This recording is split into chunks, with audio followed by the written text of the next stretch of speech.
So right on this grassy strip, this median strip, they want to put a light rail. Now we're at Palm Beach, we're opposite 10th Avenue, right? Now you tell me, where's the room for this light rail? And how many properties have they got to reclaim part of to put this small business killer through this suburb of Palm Beach? And for that matter, through the whole of the Gold Coast, the southern Gold Coast, sorry. My name is Spencer Chellathor, and I'm a concerned Gold Coast resident. I'm from Burleigh Heads. I'm down here at Palm Beach. They want to put this monstrosity of a light rail through this beautiful beachside suburb and ruin it. Small business killer. Okay, it's proven to be a small business killer up in the suburbs on the northern Gold Coast, such as the Southport CBD. Okay, we've seen businesses go broke there. We've seen them move out. We've seen homelessness and crime increase in that suburb. Okay, we don't want it to happen here on the southern Gold Coast. See that bus going past there? That one there? That bus? They run every 15 minutes from Paradise Point to Kingscliff. Why do we need a light rail?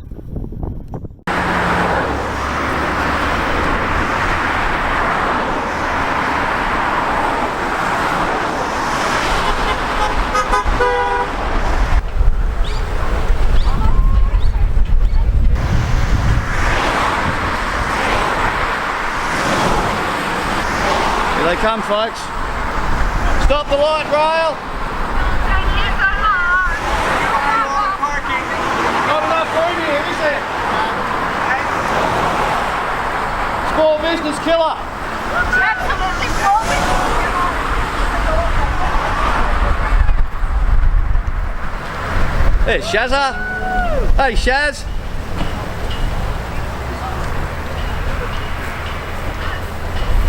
How you going, Shaz? Oh, I'm puffed.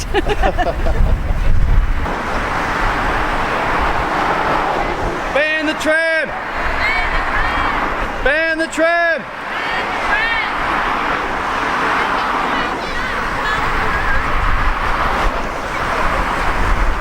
Why do we need the tram? We've already got buses.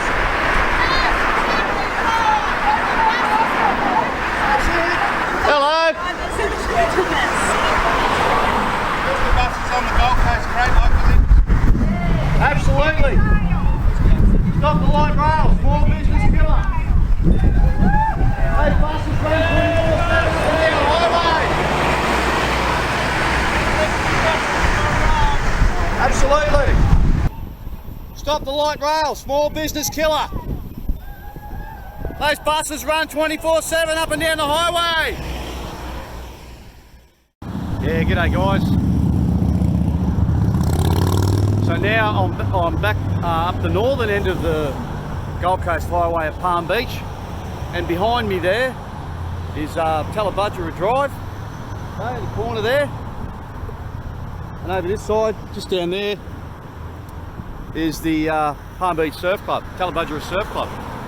Now you can see the median strip behind me there, right, and this way too. Where are they going to fit a through here? Like a light rail, where are they going to fit it?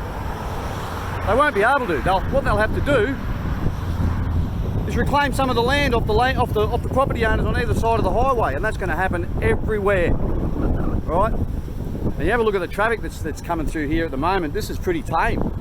Normally, it's a lot worse than this. And when they build that light rail through here, you're not going to be able to get a car through here. You know, it's going to take you hours to get from Burleigh to Coolangatta. It's absolutely ridiculous. We don't need one. There's already buses running along the entire length of the highway from Paradise Point to Kingscliff. Why do we need a light rail? Here they come. Bunch of concerned locals that don't want that eyesore in it going through here either. Not enough room.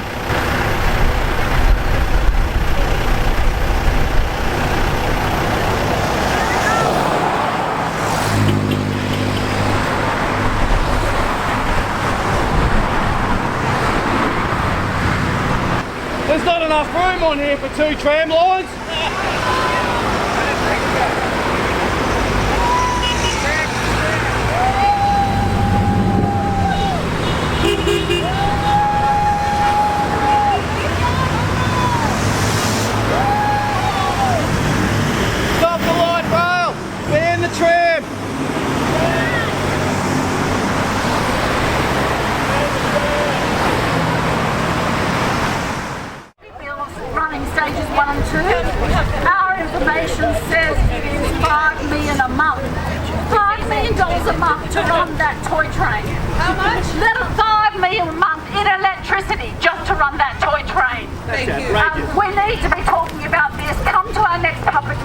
because we've got a lot to tell. Follow Save Our Southern Gold Coast. Save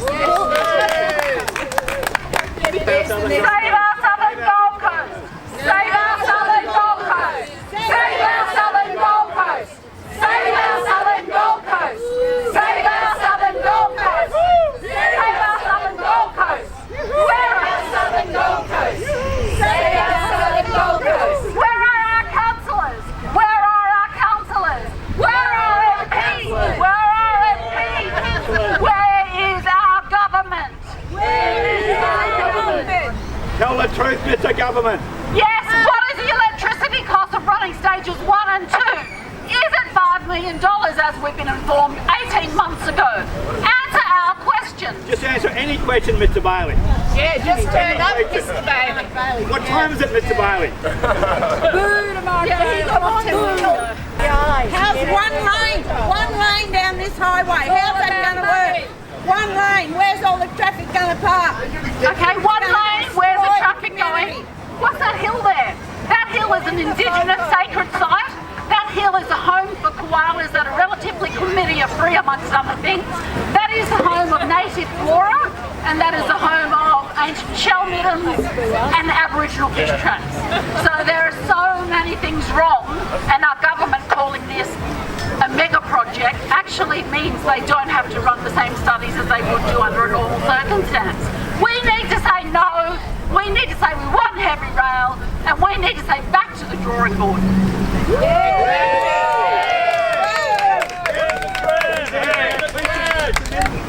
And we'll see you all on the 4th of February, first Saturday morning, 8 a.m. down at Burleigh Park. First Saturday of every month, we will do a protest march.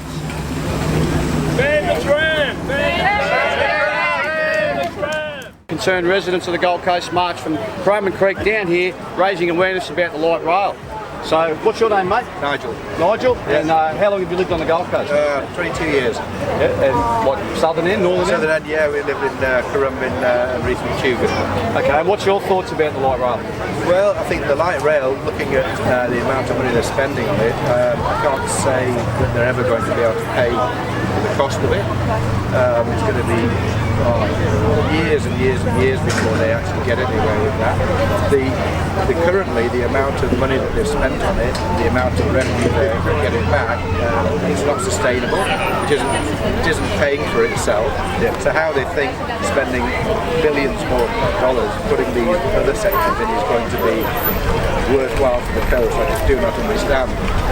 They haven't got the catchment area, they haven't got the number of people, they're going to be trashing natural flora and fauna, and they're also going to be putting a lot of people out of business on the whole route from Burleigh through Tugun, through Palm Beach. It's just not going to work. So I'm pretty angry about that whole thing. The stats that they've told us about at the consultation, I believe that we were a bit of a farce. The stats they gave us were that 68% of people thought that a change of modality would be a good thing.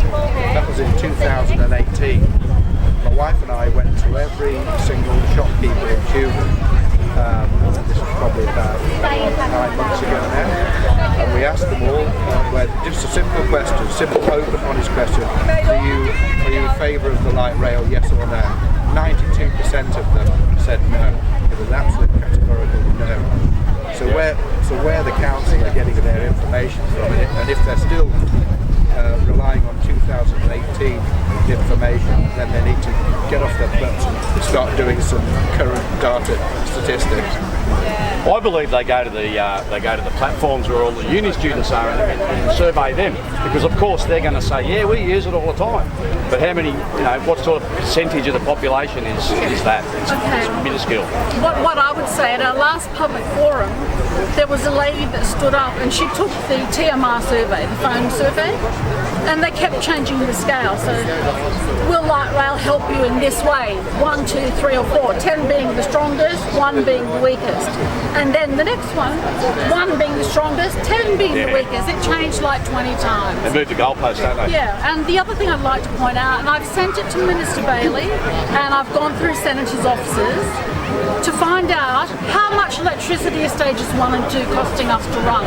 Because 18 months ago, it was put before Parliament to ask that question, and they're still keeping it in cabinet confidence. $8 million a month is what we gather 18 months ago. So, $5 million a month, should I say. But when you're looking at stage 3, much smaller population than stage 1 and 2, much.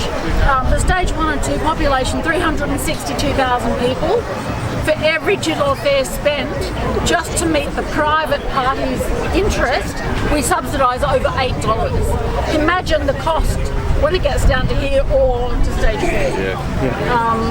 We are having the wool pulled over our eyes, and we need to tell as many people as possible if that's the case. The only department still talking to us, and I'll give them credit for it, Gold Coast City Council, no. State government, TMR, no. Federal government, still talking. Yeah. Sorry, what was your name? I'm Kath Down, founder of Save Us on the Gold Coast. No problem. Have you got a website? sosgc.org.au on my t-shirt. There it is right there, guys. Go and check it out. Save Our Southern Gold Coast. And follow our Facebook page, Save Us on the Gold Coast. There's lots of information. Awesome. And I'll let these ladies give you some Yeah, absolutely. What's your name, ma'am? My name's Christine. I actually live at Burleigh Heads. Yep. But one of my concerns is that there has been no provision made for parking. And so who do they think is going to use this wretched thing? There is no parking, and when you look at the plans, and I was involved in the so-called consultation process for Burleigh Heads. I was one of the people picked by council. I think they thought I was going to be a yes woman, and very much a no woman. But there is zero parking provided, and they're going to resume where we're standing here. If you look at the plans, they're going to take away most of this parking, they're going to take away all the parking on the other side of Tallebudgera Creek, and yet they tell us that people are going to use light rail. They have rocks in their head, and we have perfectly good bus service at the moment, so I use it reasonably regularly, and Me too. I cannot understand this fixation with the light rail, and I wish we had had protest marches like this for stage 3, because I would have certainly participated in them, and I will support all your marches for stage 4. Thank you very much. And it's never too late to do anything. Oh, the other thing that my friend Sue and I feel passionately about is that when they do the stage 4, they're going to come across Burleigh Hill. Now, Burleigh Hill and Burleigh Ridge are one of the last remaining habitat sites in southeast Queensland for koala. And although the statistics say there are only a couple of hundred in there, do we want to lose every single koala we have in southeast Queensland? And I would imagine the vast majority of Australians would be horrified if they realised that one of our most iconic natural fauna is going to be wiped out by development. I'm not against development, but I am against development that destroys our environment. Good job. Good job. Hello, ma'am. How are you? Hi, how are you? I'm Spencer. What's your name? I'm Margaret. Margaret? Yeah, I live at the very tail end at Coolangatta, and the proposal is that it will come down through Langdon Street Lane, which is a beautiful little laneway at the moment that covered in trees, and it's just a lovely, lovely spot, and it has so many people using it on a daily basis. We'll also lose a little bit of land to this ridiculous process. But it's like everyone else said, you know, we are going to lose, we could lose a lot of things. The main thing is people are having the wool pulled over their eyes, making it sound all glorious and it's lovely and everyone's going to use it, which is not a fact at all, it's just rubbish. It seems to be getting done mainly due to developers. The forum that we went, the consultation, so-called consultation, really didn't provide us with any options other than the one that they've decided is the best, which is the one that's most destructive. And the young engineer there said, well, the council aren't going to be releasing any more land along the Gold Coast, we're going for high density living. Well, that's all very well, but the high density living starts on the ground floor at about $1 million. So I'm not quite sure where they expect everybody to live, other than the millionaires and the people that can afford to have a luxurious holiday apartment. But where are the you know, the normal person that is here today and walking around and playing in the water and having coffee at the local shop? Where are we all going to live and work? This is just nonsense. No one wants it and it has to be stopped.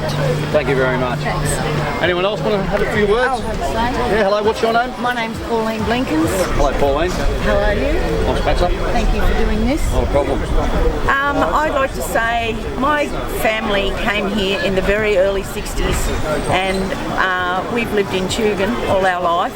And now that the rail wants to come through and they're changing the highway and that there, we're actually the owners of the BP service station at Tugun.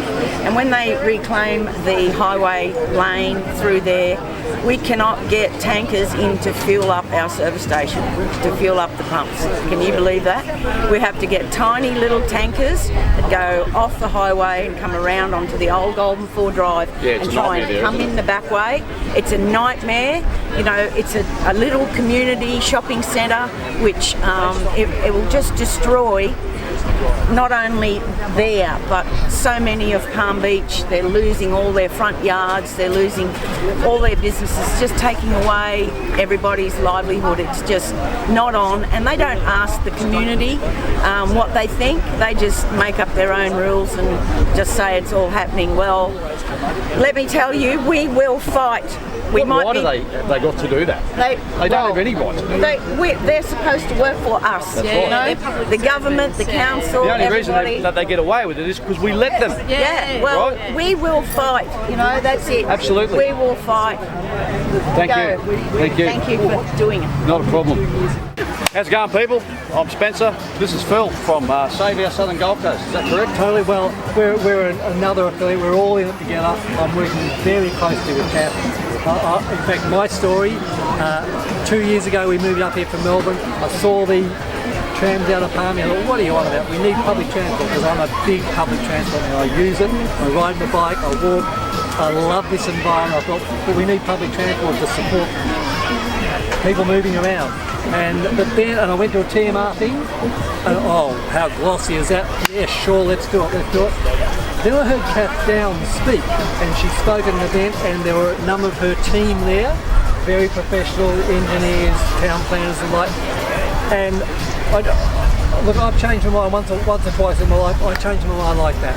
When I heard the facts and started to see what was going on, I thought, I've got to fight. I've got to do what I can for the community, because and now as I talk to people, everywhere I go I talk to people, and I find 80% of local people down here on the coast are just, they don't want this thing.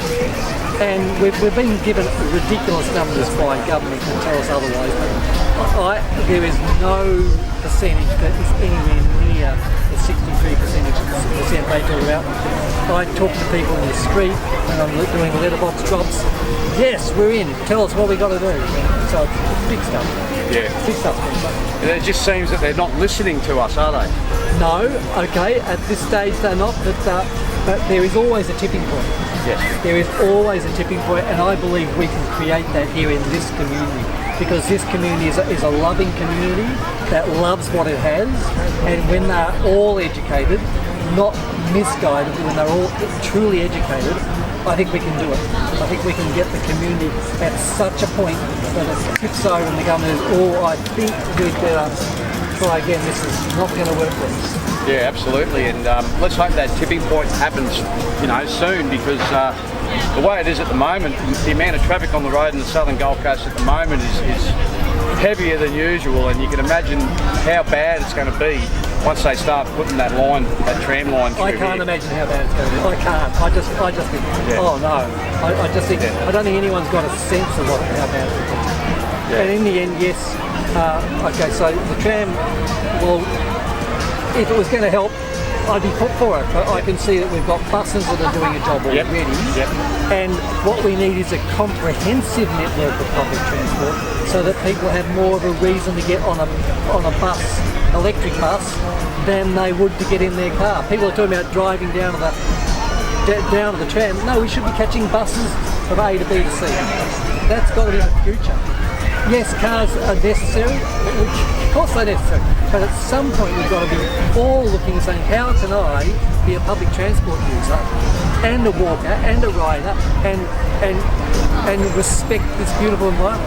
Absolutely, mate. Yeah, that's me. Well, thank you very much for your time. We're going to support you guys right to the end. I really appreciate it. Thank you so much. Phil. Okay, all the best. See you later. See you later. Yeah. Thank you, Sharon. Awesome.